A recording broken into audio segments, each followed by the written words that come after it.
You're overreacting again, honey, my husband Mark announced to 23 family members at Christmas dinner.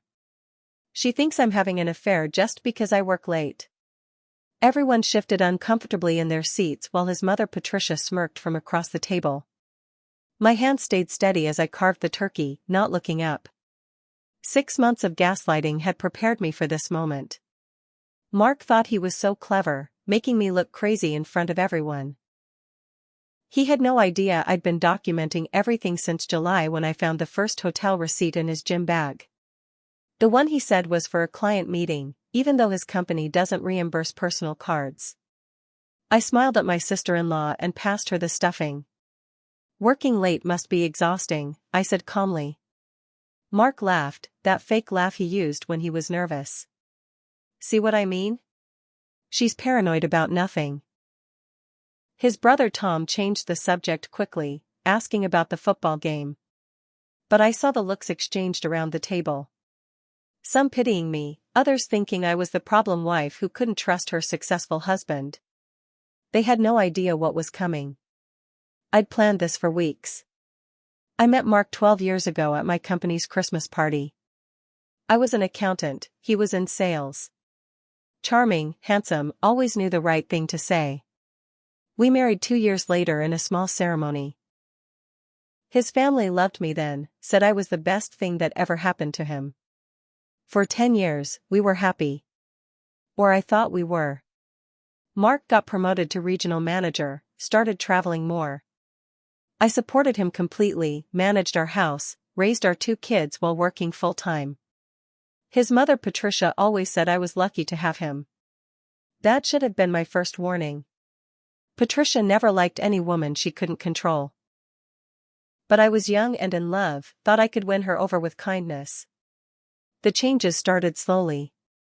Mark's phone suddenly had a password. Business trips extended by a day here and there.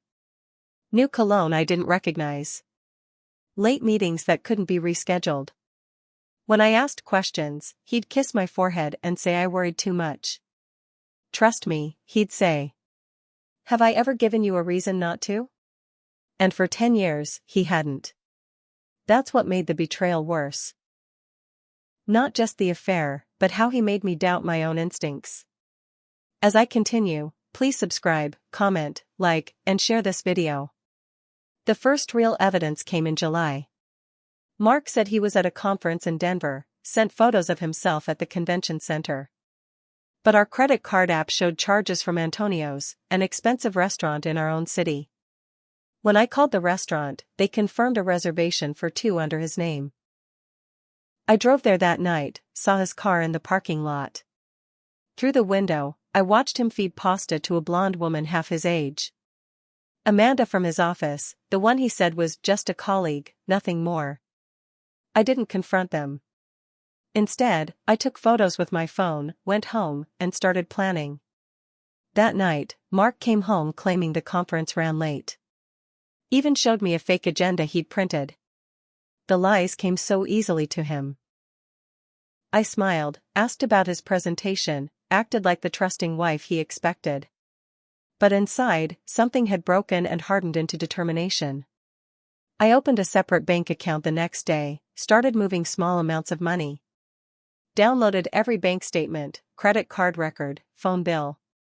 Created a folder labeled Christmas recipes on my laptop. Mark would never look there. He hadn't cooked a meal in 5 years. Every piece of evidence went into that folder. Receipts, photos, screenshots of text messages I managed to see. Building my case slowly, carefully, the way you'd prepare for a tax audit.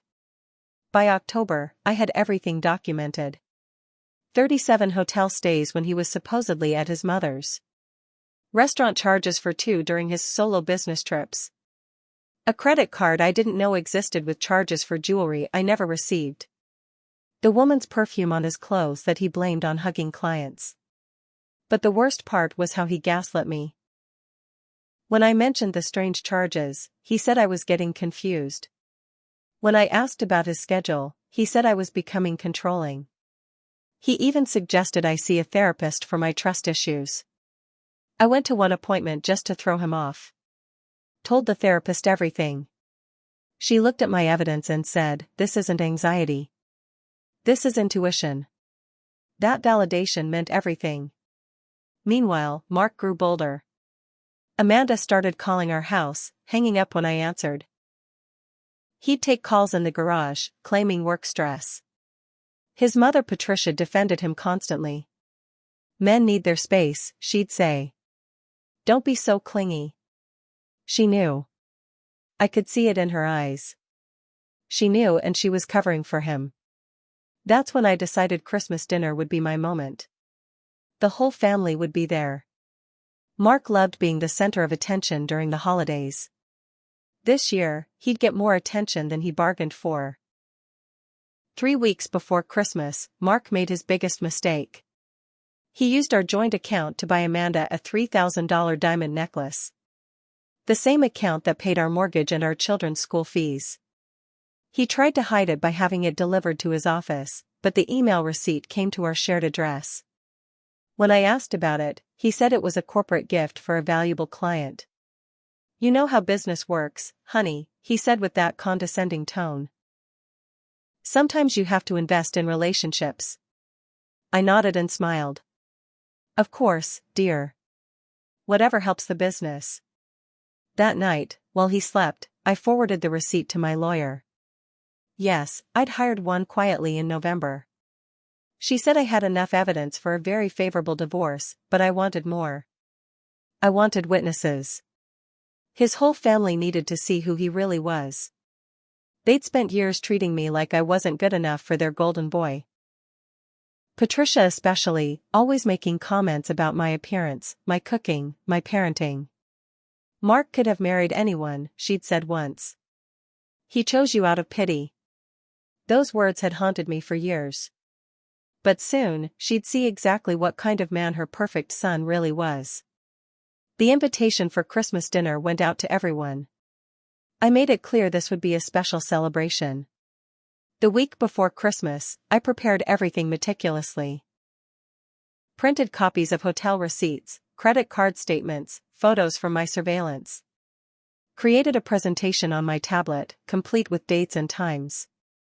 Even had the jewelry store confirm the necklace was engraved with "Forever yours, Amanda." My sister Katie knew something was up. "You seem different," she said while helping me wrap presents. "Calmer but also, scarier?" I laughed. Just ready for the holidays. Mark was in full performance mode that week. Bought me an expensive coat I didn't want, posted photos of us on social media with captions about his amazing wife. The comments poured in about what a perfect couple we were. If only they knew he'd been with Amanda the night before, telling her I was mentally unstable and he was planning to leave after New Year's. I knew because I'd put a recording app on his phone months ago. Legal in our state for married couples with shared property. Every conversation, every sweet nothing to her, every lie about me was saved in the cloud. The most painful recording was him laughing with Amanda about my wedding vows. "She actually said she'd love me forever," he mocked. Forever turned out to be pretty boring. That recording would be the finale of my Christmas presentation. Christmas Eve arrived with fresh snow and Mark's entire family crowding our house. Patricia walked in criticizing my decorations immediately. "Store-bought garland? How lazy." Mark's brothers Tom and Christopher brought their wives, who whispered in corners while looking at me.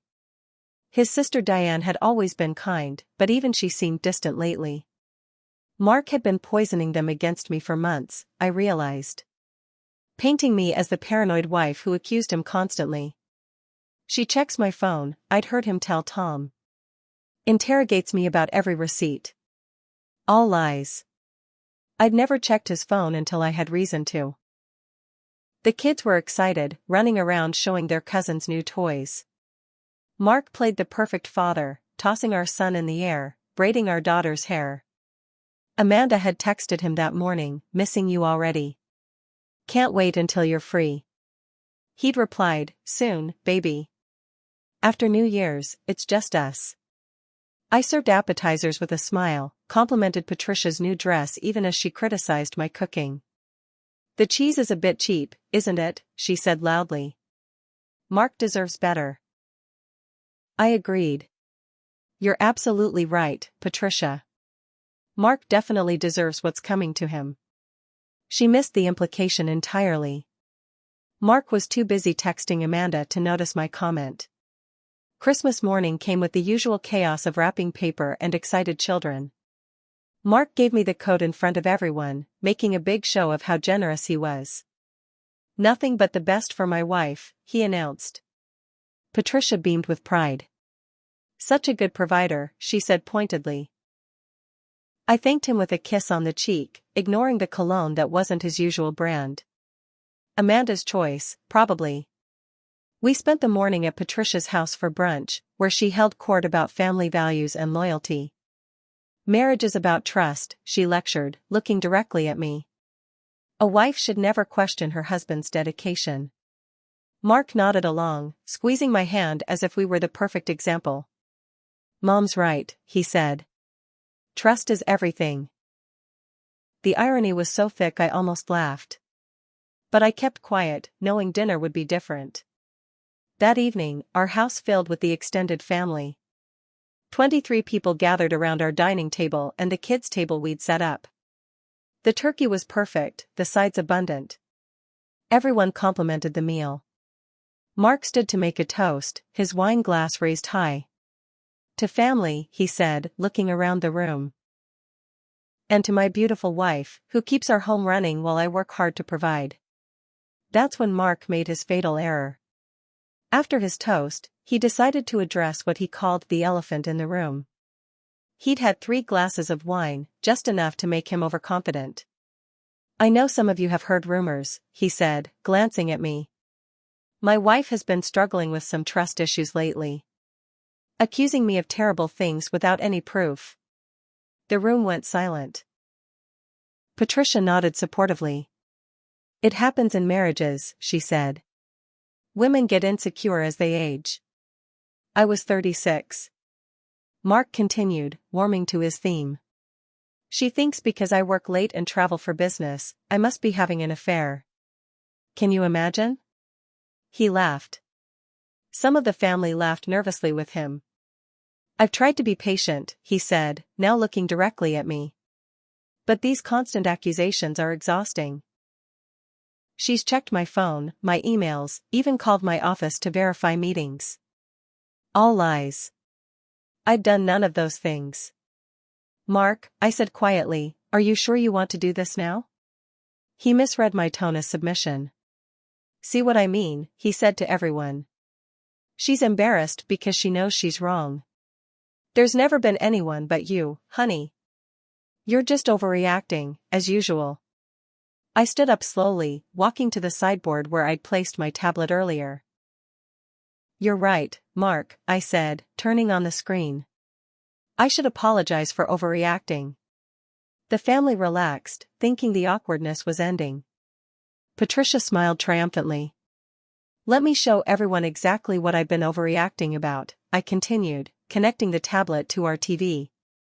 Mark's face changed. Honey, what are you doing? Just clearing the air, I said. Since you brought it up. The first image appeared on screen, Mark and Amanda at Antonio's restaurant. The date stamp clearly visible. This was July 15th, I said conversationally. When you were supposedly at the Denver conference. The room gasped. Mark stood up. That's a business dinner. With Amanda from accounting? I asked. The one you're feeding pasta to? I clicked to the next image, a hotel receipt. The Marriott downtown, July 15th. Funny how you needed a hotel room in our own city. Patricia sputtered. There must be an explanation. There is, I said. He's been having an affair for 8 months. But wait, there's more. Mark lunged for the tablet, but Tom held him back. Let her finish, Tom said quietly. The evidence unfolded methodically. Credit card statements showing jewelry purchases, restaurant bills, hotel stays. 37 incidents documented with dates, times, and locations. The family watched in stunned silence as their golden boy's lies crumbled. "These are fabricated," Mark said desperately. "She's crazy. She doctored these." I smiled. "Am I? Should we call the Marriott and verify? I have the confirmation numbers." Then came the credit card he'd hidden from me. $8,000 spent at Victoria's Secret this year, I announced. "Unless those were for you, Patricia?" Someone snorted. Mark's brother Christopher was trying not to laugh. His wife elbowed him, but she was fighting a smile too. "This is ridiculous," Patricia said, but her voice lacked conviction. "Marriages have rough patches." "Rough patches?" I pulled up the jewelry receipt. "He spent $3,000 on a diamond necklace last week. From our joint account. The one that pays our mortgage." I looked at Mark. "Where's my necklace, honey?" His face was purple. "You're destroying our family," he hissed. "No," I said. "You did that." "I'm just documenting it." The room was so quiet you could hear the snow falling outside. Even the kids had stopped playing in the other room, sensing the tension. "But the best part," I said, pulling up my phone, "is this recording from last Tuesday." Mark's eyes widened. "You recorded me?" "Our state allows recording between spouses," I said. I checked. I hit play. Mark's voice filled the room, talking to Amanda. "She's so pathetic," his recorded voice said. "Still thinks we're happily married while I'm planning our future, baby. After New Year's, I'll file for divorce. Tell her she's crazy, get custody, and we can be together." Everyone heard Amanda giggle. "What about the kids?" "They'll adjust. Kids are resilient. Besides, their mother is unstable. I've been documenting her paranoid behavior for months." I paused the recording. "Unstable?" I asked the room. "Who's the one living a double life?" Mark's sister Diane spoke up. "You told us she was having mental problems," she said to Mark. "You said she was making false accusations." "She is." Mark shouted. "This is all out of context." I played another clip. This one had Mark laughing with Amanda about me. "She made me a special dinner last night," he said. "Pathetic. Trying so hard while I'm texting you under the table." The cruelty in his voice made several people flinch. Patricia tried one last defense of her son. "Everyone makes mistakes," she said weakly. "This Amanda person probably seduced him. Men are weak." I laughed out loud. "Weak?" "He pursued her, Patricia.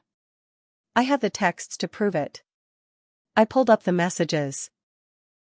Mark begging Amanda to give him a chance, promising to leave me, offering her gifts and trips. "But my favorite," I said, "is this one from November."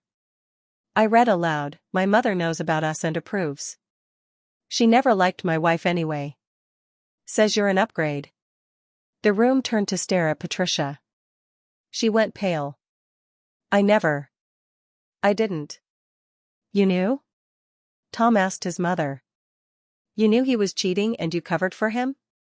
Patricia stammered. I thought it would pass." "Men have phases." "Phases?" Diane was angry now. "You let him humiliate his wife while you knew?" The family erupted. Mark's brothers confronted him. His aunts and uncles expressed disgust. His grandmother, 90 years old and sharp as a tack, spoke from her chair.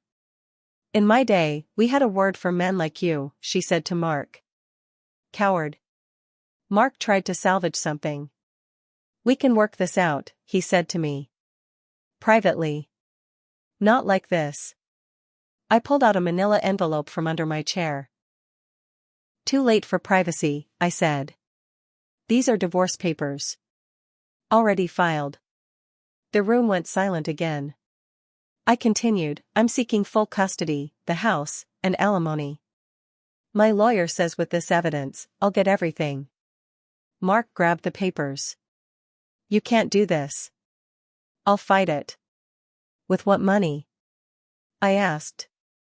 I moved half our savings to a separate account in October. Legally, I might add. And your company? They'll love hearing about you using the corporate card for your affair. His face went white. I'd found corporate charges mixed in with the personal ones. Dinners with Amanda charged as client meetings. You wouldn't, he said. I already did, I replied. Sent everything to HR yesterday. Merry Christmas. Tom's wife started slow clapping. Others joined in. Mark looked around the room, finding no supporters. Even his mother had sunk into her chair, defeated. You planned this, he said. This whole dinner was a trap. No, I said. This dinner was justice. You wanted to humiliate me in front of your family. I just returned the favor with evidence. The kids came in then, sensing the tension had shifted. My daughter ran to me, and I held her close.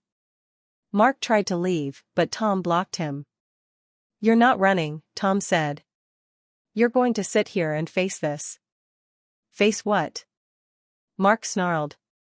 You all judging me? You're no saints. Maybe not, Christopher said, but we don't lie to our families for months. Mark's phone buzzed. Amanda texting, wondering where he was. I grabbed it before he could. Let's see what Amanda has to say, I announced, reading aloud. Baby, when are you coming over? I'm wearing the necklace and nothing else. Someone's teenager laughed inappropriately. Their parent shushed them, but everyone was fighting not to react. Should I reply? I asked Mark. Tell her you're busy being divorced? He tried to grab the phone, but I tossed it to Tom. I think we should all meet Amanda, Patricia said suddenly. Everyone looked at her in surprise. Call her, she said to Mark. Invite her over. Let's see this woman who destroyed my son's marriage. She didn't destroy it, Diane said. Mark did. Patricia's facade finally cracked. My son was seduced, she said, tears starting. He's a good man who made mistakes. Good men don't lie for 8 months, his grandmother said. The family argument escalated. Some sided with Patricia, making excuses for Mark. Others supported me, expressing anger at being lied to. Mark sat in his chair, looking smaller by the minute. His perfect image shattered. I want everyone out, he said finally. This is my house too, I reminded him. And I'm hosting Christmas dinner. Anyone who wants to stay is welcome. Most stayed. Patricia left with Mark, but not before turning to me. You've ruined him, she hissed. No, I said calmly. He ruined himself. I just documented it. Tom approached me after they left. I'm sorry, he said. We should have seen it. The signs were there. He's good at lying, I said. He had me fooled for years. What will you do now? Diane asked. Rebuild, I said. Without him. The kids and I will be fine. If you need anything, Tom's wife offered, we're here. The support surprised me. I'd expected them all to side with Mark. But evidence, it turned out, was harder to deny than charm. The rest of dinner was subdued but peaceful. We talked about normal things, carefully avoiding Mark's name. The kids played with their cousins, unaware their world had just changed forever. But they'd be okay. We'd all be okay. That night, after everyone left, I surveyed the damage. Leftover turkey, dishes to wash, wrapping paper everywhere. But also freedom. No more lies, no more gaslighting, no more pretending. My phone had 47 missed calls from Mark. I blocked his number. He could talk to my lawyer. Amanda had called too, probably after Mark told her what happened. I didn't block her. I wanted her to worry about what I might do with all the evidence I had about her too. The house felt different without Mark's presence. Lighter somehow. The kids asked where Daddy went. He's staying at Grandma Patricia's for a while, I said. They accepted it, used to his absences. Later, I found out Mark had tried to drain our joint account that night. But the bank was closed for Christmas. By the time they opened, my lawyer had frozen all shared assets. He also discovered I'd changed the locks while he was at his mother's. The locksmith, it turned out, was Tom's friend. Family connections work both ways. Patricia called the next day, trying to negotiate. Let's not involve lawyers, she said. Think of the children. I replied. That's why I'm protecting them from a father who lies. The divorce proceeded quickly. Mark's company fired him after reviewing my evidence. Using company resources for personal affairs violated their ethics policy. Amanda was transferred to another office. Without a job, Mark couldn't afford a good lawyer. He got a cheap one who advised him to settle. I got the house, full custody, and substantial alimony. Mark got supervised visitation and a reputation in ruins. The family chose sides, but most supported me. Even Patricia eventually admitted Mark was wrong, though she blamed Amanda more than him. Men are weak, she kept saying. As if weakness excused cruelty.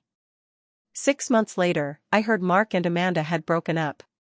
She'd caught him cheating with someone else. The pattern repeated. Patricia called to tell me, thinking I'd be happy. I wasn't. I felt nothing. Mark had become irrelevant to my life. The kids adjusted well. They saw their father every other weekend, supervised by Tom, who volunteered for the role. Mark tried to poison them against me, but kids are smart. They knew who'd been there every night, who'd never lied to them. Christmas the following year was peaceful. Just the kids and me, and Katie's family. No drama, no lies, no performances. We started new traditions that didn't involve pretending everything was perfect. 2 years passed. I rebuilt my life methodically. Got promoted at work without Mark undermining my confidence. The kids thrived in therapy, processing their father's betrayal healthily. I didn't date. Wasn't ready. Trust, once broken that completely, takes time to repair. Mark, I heard, moved through several relationships. Each ended when women discovered his history. The internet, it turned out, remembered everything. Someone had posted about the Christmas dinner incident online, and it went viral in our community. He moved to another state eventually, trying to escape his reputation. Patricia sold her house, moved to Florida. She sent Christmas cards I didn't open. Some bridges weren't worth maintaining. Tom and his wife stayed in touch. They'd never forgiven Mark for lying to them. We defended him, Tom said once. Told people you were difficult. We enabled his behavior by believing his lies. You couldn't have known, I said. We should have questioned it, he replied. Should have wondered why you changed if you were so happy. He was right. Happy people don't suddenly become paranoid. But Mark had been so convincing, even to himself. He probably believed his own lies by the end. That's what made him dangerous. Not the cheating, but the gaslighting. The third Christmas after the incident, something unexpected happened. Amanda reached out. Not to apologize, but to warn me. She'd discovered Mark had done this before, with his college girlfriend. Same pattern. Charm, lies, gaslighting, then moving on when caught. I found his ex on Facebook, she said. Her story is identical to yours and mine. We met for coffee. Strange, sitting across from the woman who'd helped destroy my marriage. But I realized she was a victim too. Mark had lied to her, said I was abusive, that he was escaping a terrible marriage. He showed me fake texts, she said. Made it look like you were threatening him. The texts were doctored screenshots. Mark had been planning his exit strategy for years, building a case against me while living his double life. Why warn me? I asked. He's trying to come back, she said. Heard he's been asking about you, wanting to reconcile. I laughed. That's never happening. He's convincing, she warned. Even knowing everything, sometimes I still wonder if I misjudged him. That's what psychological manipulation does. Makes you doubt reality even when evidence is clear. Mark did try to come back. Showed up at the house one day with flowers and tears. The kids were at school, thankfully. I've changed, he said. Therapy has helped me understand my mistakes. I didn't open the door fully. Your mistakes? I was wrong, he continued. I see that now. But we had something special once. We could have it again. The audacity was breathtaking. He'd humiliated me, tried to steal my children, destroyed my self-worth, and now wanted forgiveness. Leave, I said. Or I call the police. You can't keep me from my children forever, he threatened. I can keep you from my property, I replied. And the restraining order says you can't come within 500 feet. He hadn't known about the restraining order. My lawyer had filed it after he'd sent hundreds of texts in one day. His face twisted. You've poisoned them against me. No, I said. You did that yourself. They remember you leaving on Christmas. They remember you choosing Amanda over them. That's not what happened. It's exactly what happened. And we have it all on video, remember? The security cameras I'd installed had caught everything. His arrival that Christmas morning, kissing Amanda in our driveway before coming inside to play Happy Family. Mark retreated but didn't give up. He tried legal channels, claiming parental alienation. The judge reviewed the evidence and laughed him out of court. He tried manipulation, sending gifts the kids didn't want. They saw through him now, old enough to recognize false affection. He tried financial pressure, stopping alimony payments. My lawyer garnished his wages directly. Each attempt failed because I'd learned his patterns. Document everything, believe nothing, protect what matters. The kids and I grew stronger without him. My daughter became fiercely independent, saying she'd never depend on anyone who could betray her. My son grew protective, promising to never be like his father. I told them both that Mark's failures weren't their destiny. They could choose differently. Why did Dad lie so much? My daughter asked one day. I don't know, I admitted. Some people find lying easier than facing who they really are. Will you marry again? My son asked. Maybe, I said. But only someone who proves themselves with actions, not words. They nodded, understanding more than children should have to. Mark had stolen their innocence along with everything else. 5 years after that explosive Christmas dinner, I ran into Patricia at a grocery store. She looked older, diminished. The proud mother of the golden boy was gone. How are the children? She asked quietly. Thriving, I said. Despite everything. She nodded. I owe you an apology. I knew something was wrong but chose to ignore it. I enabled him. It was more than I'd expected from her. He's your son, I said. You loved him. Love doesn't mean blindness, she replied. I should have held him accountable. Maybe things would be different. Maybe. Or maybe Mark was always going to be who he was. Some people are just broken in ways that can't be fixed. He's in California now, she offered. Married again. I felt sorry for the new wife. Does she know? I tried to warn her, Patricia said. She thinks I'm a bitter mother trying to ruin his happiness. The cycle continued. Mark would keep destroying lives until someone stopped him permanently. But that wasn't my responsibility anymore. I'd saved myself and my children. That was enough. Goodbye, Patricia, I said, meaning it as finally as possible. That final Christmas, the 5th after everything exploded, felt like a real celebration. The kids and I had built something new from the ruins Mark left. Stronger, honest, real. No perfect family photos hiding dysfunction. No elaborate lies maintaining facades. Tom and his family joined us, bringing Patricia's mother, the grandmother who'd called Mark a coward. At 95, she was still sharp. "You did the right thing," she told me. "Women in my generation suffered in silence. You stood up." "I almost didn't," I admitted. "He almost convinced me I was crazy." "But you trusted yourself," she said. "That's the difference." We shared stories, laughed at memories that didn't include Mark. The kids were happy, really happy, not performing happiness for anyone. They'd learned the difference between real love and manipulation. That was the gift from all this pain. They'd never be fooled the way I was. As we opened presents, my daughter handed me a small box. Inside was a necklace she'd bought with babysitting money. "To replace the one Dad never gave you," she said. I cried then, really cried, for everything we'd lost and everything we'd found.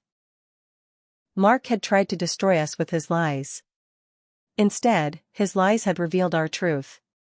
We were stronger without him. The story could end there, with triumph and recovery. But life isn't that neat. Mark kept appearing in small ways. Child support battles, social media stalking, attempts to rewrite history. Each time, I responded with documentation and distance. The truth was my weapon, silence my shield. Some family members still believed his version, where I was the vindictive ex who ruined him. I stopped caring about changing their minds. People believe what they need to believe. The kids grew up faster than they should have, but wiser too. They learned to spot manipulation, demand honesty, and trust their instincts. Hard lessons, but valuable ones. I sometimes wonder what would have happened if I hadn't exposed Mark that Christmas. Would we still be living the lie? Would the kids think that was what love looked like? Would I have disappeared completely into his gaslighting? The thought terrifies me more than anything. That's why I tell this story. Not for sympathy or vindication, but as a warning. When someone tells you you're overreacting, when they make you doubt your own perception, when they gaslight you into questioning reality, trust yourself. Document everything. Plan carefully. And when the moment comes, don't hesitate. The truth, served cold at Christmas dinner, is the best gift you can give yourself. Don't forget to subscribe, comment, like, share this video, and activate the notification bell for more interesting stories.